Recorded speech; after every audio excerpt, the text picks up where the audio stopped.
मेरी भाषा हिंदी भाषा में आप सभी का स्वागत है। आज हम पढ़ने वाले हैं बाबा नागार्जुन का जीवन परिचय और उनका साहित्यिक परिचय। साथ ही उनके द्वारा लिखी गई कुछ महत्वपूर्ण पंक्तियां भी हम देखने वाले हैं। अगर आप टीजीटी हिंदी के लिए और पीजीटी हिंदी के लिए तैयारी कर रहे हैं तो ये वीडियो आपके लिए बहुत महत्वपूर्ण रहने वाला है। मैं आपके साथ अपना एक एक्सपीरियंस शेयर करना चाहती हूँ। जब मैं टीजीटी हिंदी के लिए तैयारी कर रही थी तो सबसे मुश्किल काम होता था रचनाओं को याद करना। वैसे तो हिंदी सभी को आसान लगती है, किसी से भी हम बोले हिंदी सबको बड़ी आसान लगती है, लेकिन हिंदी साहित्य इतना गहरा है, इतना गहन अध्ययन करने की आवश्यकता है कि उसमें इतनी सारी रचनाएं हैं, इतने सारे कवि, इतने सारे लेखक हैं कि जब हम तैयारी करते हैं तो हमारे लिए बड़ा ही मुश्किल हो जाता है। शुरू में मुझे इनकी रचनाएं याद करने में बड़ी दिक्कत होने लगी और साथ ही मुझे इतनी टेंशन होने लगी कि इतने सारे लेखक और कवियों की इतनी सारी रचनाएं मैं कैसे याद करूंगी। फिर धीरे धीरे मैंने देखा कि जब तक हम कवि से या लेखक से जुड़ाव महसूस नहीं करते हैं तब तक उनकी रचनाओं को याद करना बड़ा ही बोरिंग काम लगता है। फिर मैंने लेखक और कवियों के जीवन परिचय को बड़े ध्यान से समझना शुरू किया। उनके जीवन परिचय को मैं ऐसे पढ़ती थी जैसे मैं उनको जानना चाहती हूँ। जैसे हम किसी व्यक्ति को जानना चाहते हैं, बिल्कुल वैसे ही हर एक लेखक और हर एक कवि जो बहुत ही महत्वपूर्ण है, जिनकी रचनाएं बार बार पूछी जाती हैं, उनको मैंने बहुत ध्यान से पढ़ा और उनके जीवन से मैंने जुड़ाव महसूस किया। उन्होंने अपने जीवन में जो संघर्ष किया था, किस तरह की परिस्थितियाँ उन्होंने अपने जीवन में फेस की थी, उन सबको मैंने महसूस करना शुरू किया। और जैसे जैसे मुझे कवि और लेखक का जीवन परिचय में जुड़ाव महसूस होने लगा, उनकी रचनाएं धीरे धीरे मुझे याद होने लगी। और दूसरी जो टेक्निक थी मेरी, वो थी किसी भी रचना को अगर हम याद करना चाहते हैं तो उसकी ट्रिक बना सकते हैं हम, या कुछ अजीब सी बात उसके साथ जोड़ सकते हैं। अब ट्रिक के लिए आपको कहीं जाने की ज़रूरत नहीं है, आप अपनी ट्रिक खुद से बना सकते हैं। क्योंकि ट्रिक का मतलब होता है कुछ अजीब या अटपटा सा सोचना जिसको हमारा दिमाग याद कर सके। और मैंने पहले भी ये बात डिस्कस की है कि जो बात अजीब होती है उसको हम ज़्यादा देर तक याद कर सकते हैं। तो इसीलिए ट्रिक आप बना सकते हैं। आप बहुत सारी रचनाओं के आगे के शब्दों को जोड़कर ट्रिक बना सकते हैं। आप रचनाओं के नाम से अटपटी राइमिंग बना सकते हैं। तो ट्रिक बनाना सबसे आसान काम है। जब भी आप रचनाओं को पढ़ते हैं तो अपने ही मन से कुछ अजीब सी ट्रिक बना लीजिए ताकि उनको याद रखना आपके लिए आसान रहे। और इस तरीके से जैसे जैसे आप उनमें इंटरेस्ट लेना शुरू करेंगे, जैसे जैसे अजीब तरीके से आप याद करना शुरू करेंगे और बार बार जब अभ्यास करेंगे तो एक पॉइंट ऐसा आ जाता है जब हमें ज़्यादातर रचनाएं याद हो जाती हैं। आशा करती हूँ आपको मेरा एक्सपीरियंस अच्छा लगा होगा, मैंने आपका टाइम वेस्ट नहीं किया होगा। चलिए, जो मेन हमारा वीडियो है बाबा नागार्जुन का जीवन परिचय और उनका साहित्यिक परिचय, उसको शुरू करते हैं। बाबा नागार्जुन के जीवन ने मुझे बहुत प्रभावित किया है और साथ में इनकी जो शक्ल है वो मेरे दादाजी से मिलती है। तो मैंने अभी अभी ट्रिक की बात की थी, आप किसी भी तरीके से उस लेखक या कवि को अपने जीवन से जोड़ सकते हैं। आइए उनके जीवन के बारे में जानते हैं। वैद्यनाथ मिश्र यात्री जो नागार्जुन के नाम से विख्यात हुए। ये जो पहली ही पंक्ति है इतनी महत्वपूर्ण है, यहाँ से 2-3 सवाल बन जाते हैं। बाबा नागार्जुन का जो नाम था, वास्तविक नाम था, वो वैद्यनाथ मिश्र था। साथ में उनको यात्री भी कहा जाता है, यात्री उपनाम उनको दिया गया और नागार्जुन भी उनका नाम है। हिंदी साहित्य के सुप्रसिद्ध प्रगतिशील कवि एवं कथाकार हैं। बाबा नागार्जुन प्रगतिवादी युग के प्रमुख कवि और कथाकार रहे हैं। आधुनिक कबीर के रूप में विख्यात नागार्जुन घुमंतू व्यक्ति थे। जिस प्रकार से कबीरदास एक जगह पर दूसरी जगह पर घूमते रहते थे और अपने दोहे और अपनी वाणियाँ लिखते थे, उसी प्रकार से आधुनिक युग के कबीर कहे जाने वाले बाबा नागार्जुन घुमंतू व्यक्ति थे, एक जगह से दूसरी जगह पर घूमते रहते थे। इनका जन्म 1911 में बिहार के दरभंगा जिले के सतलखा गांव में हुआ था। इनकी प्रारंभिक शिक्षा स्थानीय संस्कृत पाठशाला में हुई थी। बाद में ये संस्कृत अध्ययन के लिए बनारस और कोलकाता भी गए। सन 1936 में नागार्जुन अध्ययन के लिए श्रीलंका गए। तो कई बार ये सवाल भी पूछ लिया जाता है कि बाबा नागार्जुन श्रीलंका क्यों गए और वहीं बौद्ध धर्म में दीक्षित हो गए। तो ये उनके जीवन का एक महत्वपूर्ण पड़ाव है कि वो श्रीलंका गए और वहाँ पर बौद्ध धर्म को अपना लिया। वर्ष 1938 में वे स्वदेश वापस आ गए। नागार्जुन अपने घुमक्कड़पन और फक्कड़पन के लिए प्रसिद्ध रहे हैं। शिक्षा प्राप्ति के दौरान उनकी भेंट मैथिली के प्रकांड पंडित सीताराम झा से हुई और उन्होंने उनसे भाषा, छंद, अलंकार आदि का विशेष ज्ञान प्राप्त किया, यानी कि उनको मैथिली भाषा भी आती थी।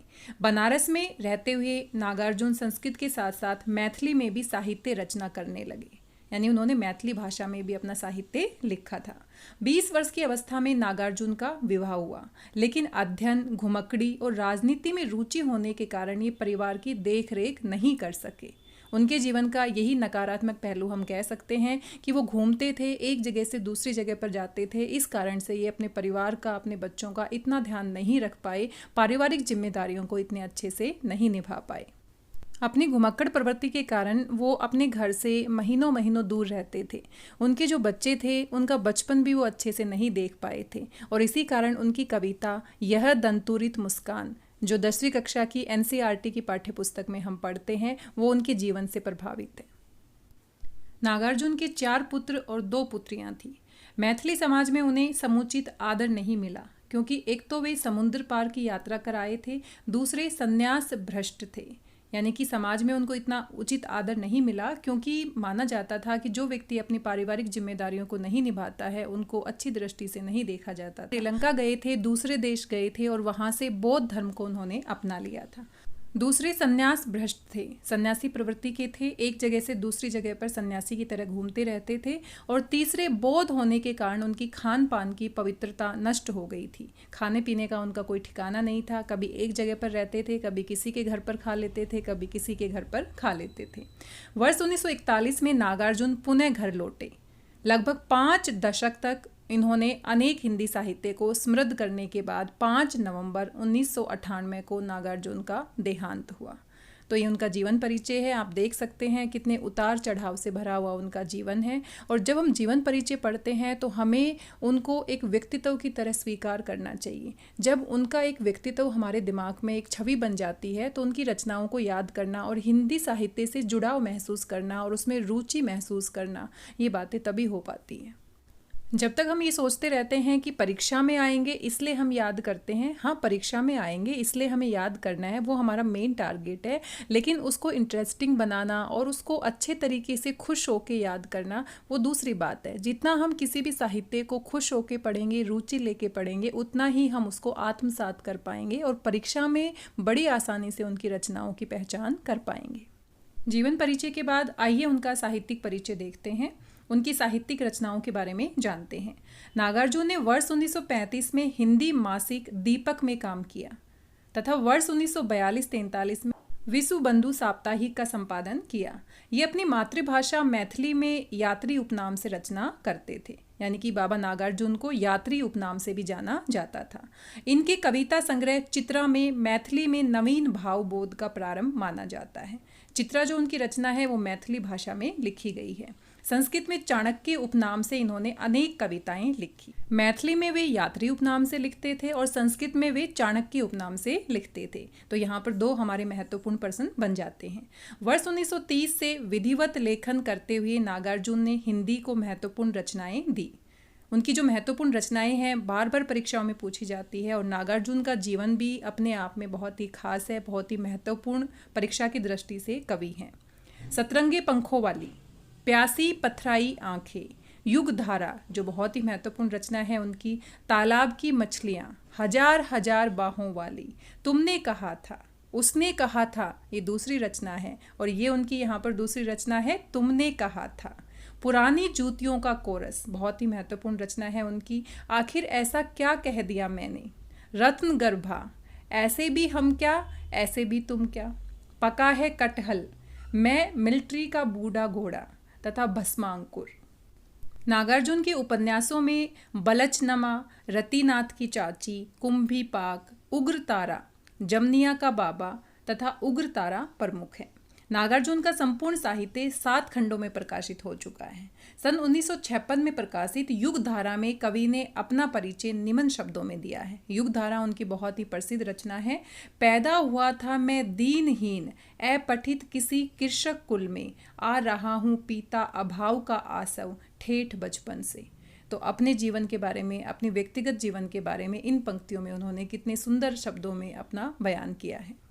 नागार्जुन ने राष्ट्रीय चेतना से भरपूर कविताएं लिखी हैं, जिनमें राष्ट्रीय आंदोलन और क्रांतियों की धड़कन सुनाई पड़ती है। व्यंग्यात्मकता उनकी कविता का अभिन्न अंग रहा है। उन्होंने व्यंग्य कविताएं बहुत लिखी हैं। प्यासी पथराई आंखें, हिम कुसुमों का चंचरीक, फाहियान के वंशधर आदि कविताएं राष्ट्रीय भावों से ओतप्रोत हैं। मातृभूमि के प्रति उनका प्रेम निम्नलिखित शब्दों में व्यक्त हुआ है। उनकी कुछ पंक्तियां देखिए। भारत माता के गालों पर कसकर पड़ा तमाचा है, राम राज्य में अब की रावण नंगा होकर नाचा है, तथा खेत हमारे भूमि हमारी सारा देश हमारा है, इसलिए तो हमको इसका चप्पा चप्पा प्यारा है। तो आप देख सकते हैं गुलामी की जंजीरों से जो दुख और पीड़ा हम महसूस कर रहे थे उनको इन शब्दों में यहाँ पर उन्होंने बयान किया है। नागार्जुन अपनी कविता में वामपंथी विचारधारा को लेकर आए। वे प्रगतिवादी जनवादी कवि थे। उन्होंने जनता के सुख दुख, उनके संघर्ष, कष्ट, उनकी आस्था, जिजीविषा को अपने काव्य में व्यक्त किया है। क्योंकि वो एक जगह से दूसरी जगह पर घूमते थे, घुमक्कड़ होने की वजह से उन्होंने इतने पास से लोगों के दुख दर्द को, उनके जीवन को महसूस किया और इसी कारण से वो अपनी रचनाओं में उनके दुख, उनकी पीड़ा, उनकी जीने की इच्छा को व्यक्त कर पाए। साथ में इसी कारण से उनको आधुनिक युग का कबीर भी कहा जाता है। कबीरदास जी से मिलता जुलता इनका जीवन था। साथ में कबीरदास की भाषा में सदुकड़ी भाषा क्यों आई? क्योंकि वो एक जगह से दूसरी जगह पर जाते थे और जहाँ भी जाते थे वहाँ के लोगों की भाषा को अपना लेते थे। ठीक इसी प्रकार से घुमक्कड़ होने की वजह से आधुनिक युग का कबीर भी कहा जाता है। उन्होंने अपनी रचनाओं के माध्यम से सामाजिक अन्याय, शोषण, जड़ता, अंधविश्वास, ढोंग, पाखंड का विरोध किया। नागार्जुन ने पोस्टर कविता के रूप में व्यंग्यात्मक राजनीतिक कविताएं वर्ष 1965 में आपातकाल में लिखी। पोस्टर कविता के नाम से उन्होंने व्यंग कविताएं लिखी। राजनीतिक आंदोलनों के कारण ये अनेक बार जेल भी गए। यानी कि इन्होंने किसी का विरोध करना या इनके मन में जो बात गलत थी वो गलत थी, उसके लिए उन्होंने अपनी कलम को रोका नहीं, चाहे उनको जेल ही क्यों ना जाना पड़े, चाहे विरोध का सामना क्यों ना करना पड़े। और यही एक सच्चे लेखक की निशानी भी होती है कि उसकी कलम किसी के दबाव में आकर नहीं लिखती, बल्कि स्वच्छंद रूप से अपनी भावनाओं को अभिव्यक्ति प्रदान करती है। राजनीतिक आंदोलनों के कारण ये अनेक बार जेल भी गए। नागार्जुन की कविताओं में गहन राजनीतिक समझ दिखाई देती है। राष्ट्रीय और अंतर्राष्ट्रीय समस्याओं पर इन्होंने अनेक रचनाएं लिखी हैं। मार्क्सवादी विचारधारा से जुड़े होने पर भी इनके काव्य में वैचारिक कट्टरता नहीं है। कवि का ग्रामीण संस्कार भी इनकी कविताओं में व्यक्त हुआ है। नागार्जुन घुमक्कड़ थे, इसलिए देश विदेश के अनेक सुंदर स्थानों के शब्द चित्तर इनकी कविताओं में हैं। प्रकृति से जुड़ी इनकी कविताएं बहुत प्रसिद्ध हैं। बादल को घिरते देखा है, बड़ी ही सुंदर कविता है, आप इसको जरूर पढ़िएगा। बादल को घिरते देखा है। तथा घन कुरंग जैसी कविताएं बहुत सुंदर हैं जो प्रकृति के ऊपर लिखी गई हैं। नागार्जुन एक जनवादी कवि थे, इसीलिए उनका जो काव्य है, उनकी जो रचनाएं हैं वो लोगों के जीवन से जुड़ी हुई हैं। इसलिए रिक्शा खींचते गरीब के पाँव में फटी बिवाइया भी वहाँ है, फटी बनियान और टपकता कटहल भी उनका काव्य विषय बना है। यानी कि उन्होंने जन जीवन से जुड़ी हुई रचनाएं लिखी हैं। काव्य भाषा, नागार्जुन की काव्य भाषा भावों का अनुसरण करती है। तत्सम शब्दावली के साथ तद्भव और देसी विदेशी शब्द आवश्यकता अनुसार प्रयोग किए गए हैं। क्योंकि उनको मैथिली भी आती थी, उनको संस्कृत भाषा भी आती थी। श्रीलंका में जाने की वजह से, अपनी घुमक्कड़ प्रवृत्ति की वजह से देसी और विदेशी शब्दों का प्रयोग भी उन्होंने किया है। मुहावरों का सटीक प्रयोग इनके काव्य की खास विशेषता है। कुछ पंक्तियां हम देख सकते हैं। वतन बेचकर पंडित नेहरू फूले नहीं समाते हैं। तो उन्होंने एक बार पंडित नेहरू का विरोध किया था, उन्होंने भाषण दिया था और किसी भी प्रकार से वो अपनी आवाज़ को, विरोधी प्रवृत्ति को दबाते नहीं थे। तो इस पंक्ति में साफ साफ आप देख सकते हैं, वतन बेचकर पंडित नेहरू फूले नहीं समाते हैं। तो कितनी हिम्मत चाहिए किसी भी राजनीतिक नेता के ऊपर उंगली उठाने के लिए, कोई पंक्ति लिखने के लिए। बापू के भी ताऊ निकले तीनों बंदर ताऊ के, यहाँ पर व्यंग कविता है। गिरगिट के अंडे सेता हूँ मैं देख रहा, 70 चूहे खाकर रीझा वृद्ध बिलोटा अब जनमन पर।